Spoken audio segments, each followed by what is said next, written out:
The transmission was set to broadcast through all the corners of civilized space. For the last 4 months, rumours have abounded of trouble brewing for one of the quarantine zones. Small trading ships ended up missing close to that area. Pirates, or a series of unfortunate accidents? None could say. But it didn't register into most people's minds at first. Only when a large military force came into play did everyone take notice. A Sonen explorer flotilla, tasked with that location, called for support. First, a small battle group came to answer the call. Then it escalated. A fleet of their finest ships was dispatched to secure Zone T-SO1. It was surprising to see the blood drinkers react as such. Few times have they committed such a task force into battle. Not even the outbreak of the parasitic Neuromindworm solicited such a heavy-handed response. For something to startle them in such a manner, well, it concerned many souls. First, they tried to cover it up as best as they could. The terrible events that happened. But the ever-inquisitive Shufrim pierced their high command channels and began to pry. A violation on the part of the Shufrim, however, therefore was dismissed quickly. For they uncovered something dangerous. A threat that endangered the entire core galactic unity. As it stands when asked about secrets, the Seren denied all inquiries about their endeavours in that part of the galaxy. Any time another council race asked to review their findings, they were instantly rejected and told to forget about any rumours. But those rumours soon evolved into speculations once colony was close to that sector went dark. Investigators were sent by the dozens to uncover the mystery, only to end up missing. "We must know what is happening. Lacking information puts all the civilized races in danger," declared Magistrate Hurgo of the GrundstrÄ. A stocky people deriving from a desert world, the GrundstrÄ's homeworld, taught them to survive. Not only the harshness of the blistering sun in their system, but also to prepare for the cold, hard realities that awaited them once they plunged into space. "A plague could be brewing. A hostile species might be preparing for war. If we are to overcome any of these situations, then we must prepare. But first, we must know what the Seren discovered." More and more calls from the galactic community pushed the Seren to tell of their endeavours. It came to the point that they were sanctioned for their non-cooperation. Higher taxes, fewer fuel supplies for their ships, and a growing lack of foodstuff for civilians eventually forced them to concede.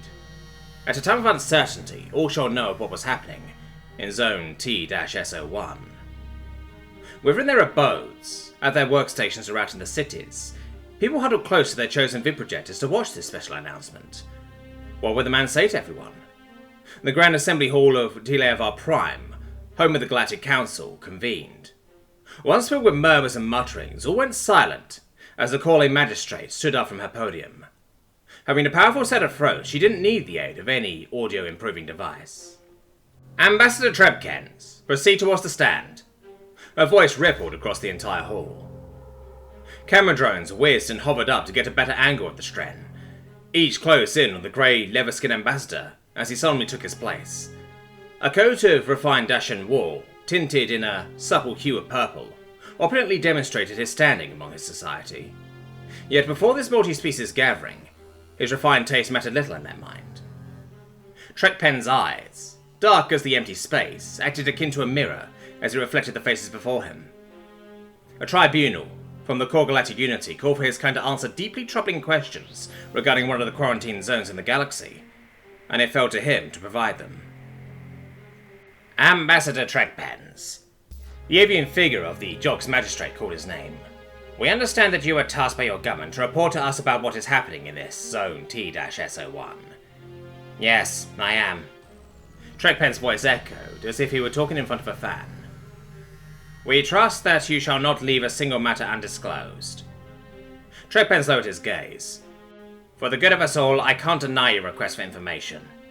The magistrates gazed at each other while murmurs came back up. "Then please, Ambassador, kindly inform us of the situation." Trebkens took a deep breath. His clawed hands fell against the wood of the podium. "As you are all aware, for the last months, colony worlds belonging to us and to our allies have suddenly gone dark in their communications.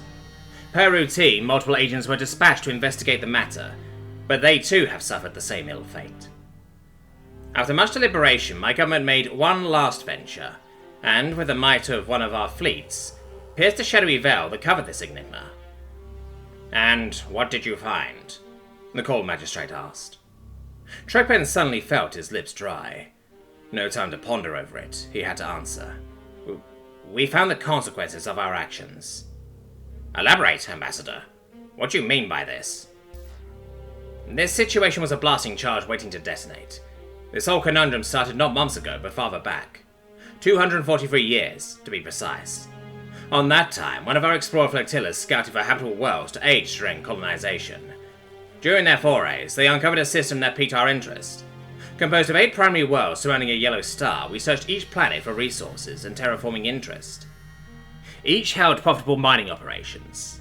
Even with the danger that a yellow sun could possess to my people, with its terrible radiation, we have the capacity to turn it into a red star, suitable for us to function without the need of life suits. Trekpen's finger tapped against the wood. Then we uncovered a sentient species living on one of those worlds. Again the room filled with muttering. Loud banging against the podium silenced the voices immediately. One of the magistrates stood up. The Lutian representative, a race of mollusk-like individuals, spoke. You encountered another species capable of thought and did not inform the Unity? You are quite aware of the consequences for such an action, correct? Few thought it impossible to see a Shren sweat. Yet here was Trekpens with drops of moisture pooling at his U-shaped forehead and dripping down their cheeks. Yes, I am. The ambassador squinted his eyes and frowned. The burden of exposing the actions of his government shouldn't have fallen to him alone. Yet, for the good of the galactic community, he must continue to speak. I am aware. However, our failure of divulging this was not the only crime committed by the Shren government. Every magistrate now held worried looks upon them. What other crimes have you committed? He fell short of breath. His words weighed heavy on his tongue.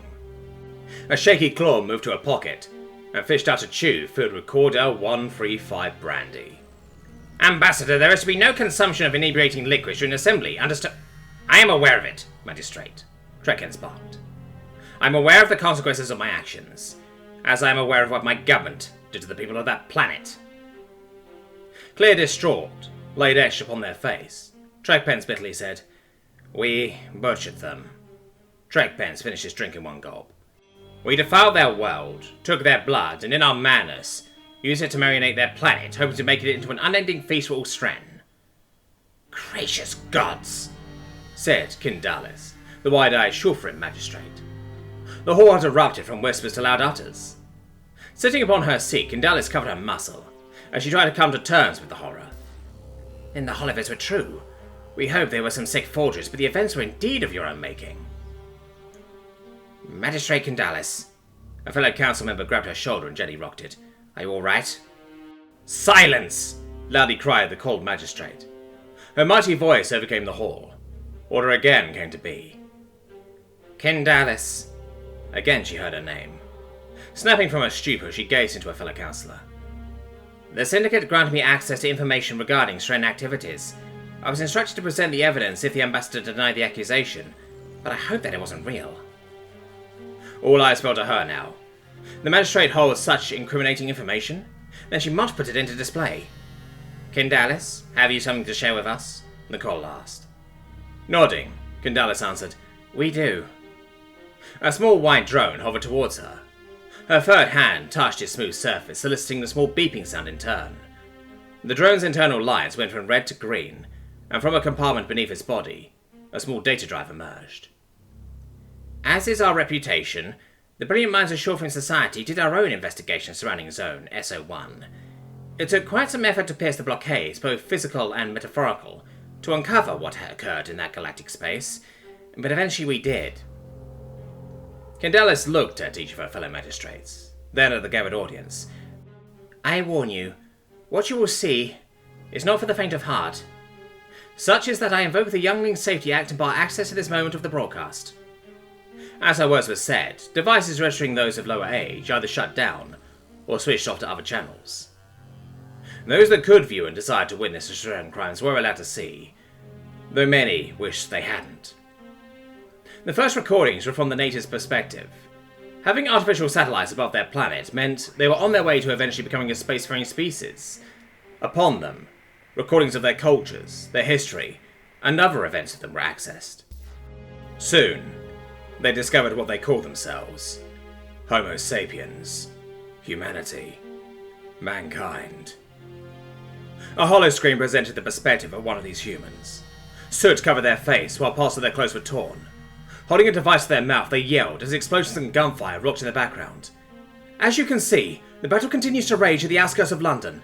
The British Army is currently engaged with the invaders, hoping to allow as many people as possible to evacuate from the burning city. Loud horns blared in the distance, making the reporter turn his head towards the direction. The distinct droning was used by the Tshirt to unsettle their enemies. We have confirmation that cities across the world are under attack as well. We also confirm that these things marching across the country are in fact... A tank rolled close to the reporter, and nearly deafened him upon firing. It's starting to get worse as our troops are pushed back. We fear they may not be able to hold out any longer. We'll have to move away before... Look out! White beams sliced across the vehicle, causing it to explode. The camera flew away and landed at an upward angle. In the background, the screams of burning soldiers disturbed those who heard them.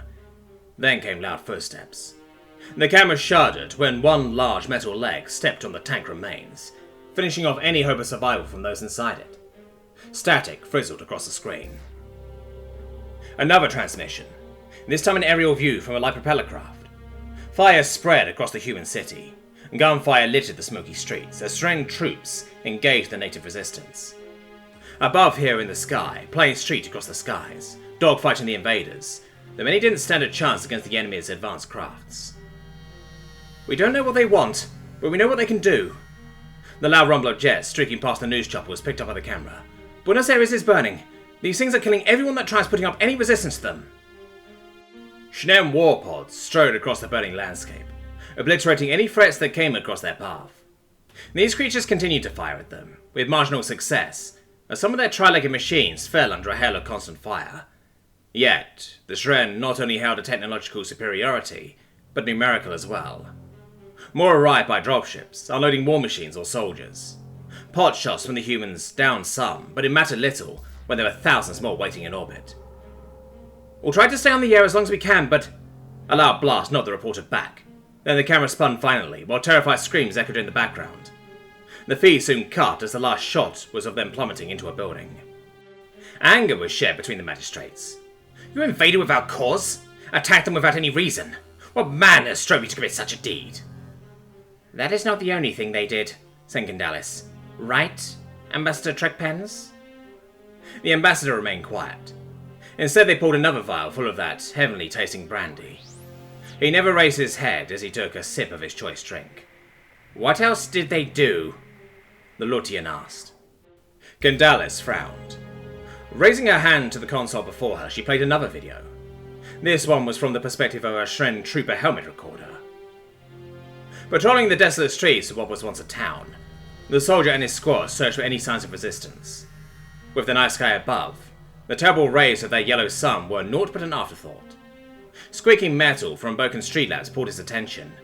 For a moment he stared at it, longer than he should. Then, another sound. This came from a broken building. He rushed immediately towards the source, breaking down the remains of the door. The council heard his erratic breathing. Some keen-eyed magistrate noticed the shaking of their clawed hands gripping the rifle. The camera pivoted from side to side as the soldier desperately searched for what made the noise. Then a pan fell from what was the kitchen. He rushed in and saw a surviving human, a young adult male searching for food. They saw the terrified look of the human as the soldier raised his rifle at him. The human raised his hands in turn, seemingly looking to surrender. A tense standoff followed. The Tshirt finger scratched upon the rifle's surface, as if he felt an itch creeping from it, then to his body. More shaking followed. Then, to the surprise of those who watched, the soldier dropped his weapon. From how the human slightly slacked, he must have felt some relief. You aren't going to kill me? Please, don't. Hissing was heard as the trooper took off his helmet and dropped it as well. What colour remained upon the young man flushed away when he saw the alien's face. No, no, ah! A guttural snarl rumbled from the soldier before he lunged at the human. Struggling and shooed, but the human was overpowered. The helmet lay close by, picked up the muffled screams of the human, the sound of crunching bone, and finally the satisfied grunts of the soldier. Minutes later, the helmet was picked up and the camera caught sight of the bloody mouth of the soldier. Gore splattered his cheeks, while the red liquid dripped from his chin. Wiping his face, the Tshirt donned his helmet, stared into the husk of the human, and proceeded to leave the building. Soon after, the feed shut down. One could take a pin drop, and it would echo louder than a sun going supernova. Horrified looks, disgusted glances, and bitter eyes befell the ambassador. By this point, he had finished drinking his brandy. A slight headache formed within him. Candalis slowly stood from her seat and stared right into the dark eyes of the ambassador. "We understand your kind must feed off the blood of organisms to subsist. Hematophagy is only associated with the Sren, an unsettling trait for many, and still, we allowed you a spot within the core galactic unity. As it is forbidden for a sentient being to cannibalize another, we strictly call to attention for you to not feed on the blood of a sentient creature, no matter the reason. Not only did you break this rule, but you brought devastation to a rising species." Besides the anger that she felt, Candalis held another emotion. Confusion. "Why? Why?" she yelled. "Because it is addicting," Trekpens answered dryly. Candalis and the rest of the magistrates were taken back by his words. The red blood of those humans is the most delicious thing to come across a Sren's mouth. A smooth texture that flows like wine, with a sweetness that puts to shame whatever confection a colouring master can create. All natural, addicting, and deadly. To the surprise of all, Trekpens suddenly killed over like someone punched his stomach. Human blood grants us a euphoric high. It gives us a sense of invulnerability. But it also boils us from the inside, twists our entrails, shuts down our livers and fries our brains. The ambassador stared at the empty bottle of brandy. Candalis, too, saw it. It hit her. "Get a medical team and take the ambassador to a ward, now." Trekpens chuckled weakly. He spat out blood of his own. His orange shoes stained the floor. "Don't bother. It's already too late." A loud ruckus ensued in the room as medics rushed in to grant aid to the dying man. Guards moved in and began to vacate the premises. Once the hall stood empty, only the magistrates, the medical team, and the security remained. Trekpens continued to vomit out his life.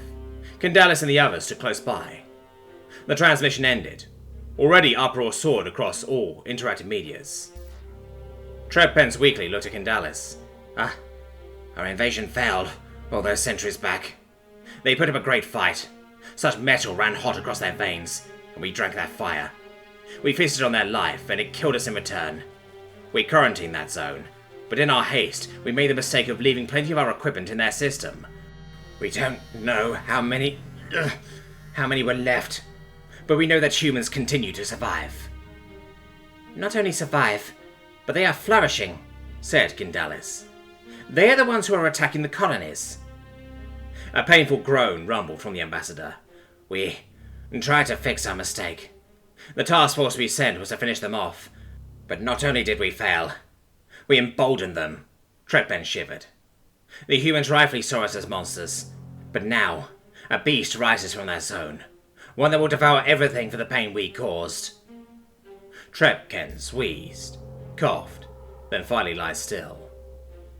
The magistrates exchanged looks, shared thoughts. Each tried to figure out what they should do. "I will convene with the syndicate, and together we shall postulate ideas to amicably solve the situation. I recommend, my fellow magistrates, that you do the same." With that, she immediately moved to leave the room. "Miss Candalis!" the judge called to her. A few of his blue feathers fell as he rushed to her. For these humans to take on a stern fleet and not only survive but drive them off is highly concerning. What if they do not wish for peace? Candalis hanged her head low. Wordlessly, she exited the hall. Meanwhile, at the other side of the galaxy, the window shielding retracted, allowing sunlight to enter the bridge of the command ship. Those inside observed the massive undertaking of military assets scouring on Earth's orbit. Fighters and bombers whizzed in formation across the frigates and destroyers. Mainline battleships bristled with guns, while massive carriers hauled armies of soldiers and mighty divisions of vehicles. Three figures watched as more of their kin arrived from across the Sol system. The Venusians, the Martians, Neptunians, and even the eager Plutonians. From Proxima Centauri they arrived as well. No matter where they held, the humans convened on their homeworld. "It is time," a roboticized voice indicated. "Indeed, it is," retorted a suave-toned man. "Together, my dear brothers, we march on," proclaimed the dignified woman. They moved closer to the window. The bright yellow star, Sol, shined brightly upon them. One was covered with metal, their limbs replaced with synthetic parts to better improve the human body. The neatly uniformed man sported medals at his chest, each a mark of his numerous battles, none of which held a candle to the achievements that his scars declared to the universe. Sol, the great yellow star, shined his rays upon the woman's power armor. Over the hardened shell was a scapular embezzled with a saintly iconography. Roses and thorns streaked across the cloth to surround an image of Earth at the center. At the end of the sharp tips did blood drip upon the world, a reminder that the horrors of space came to bleed mankind dry and failed. Each were a representative of their respective branch within humanity's forces. Each were a mighty spear aimed towards the enemy. With a magnanimous gesture, the commanding officer shouted into the comms, "The operation is a go! All ships, forward!"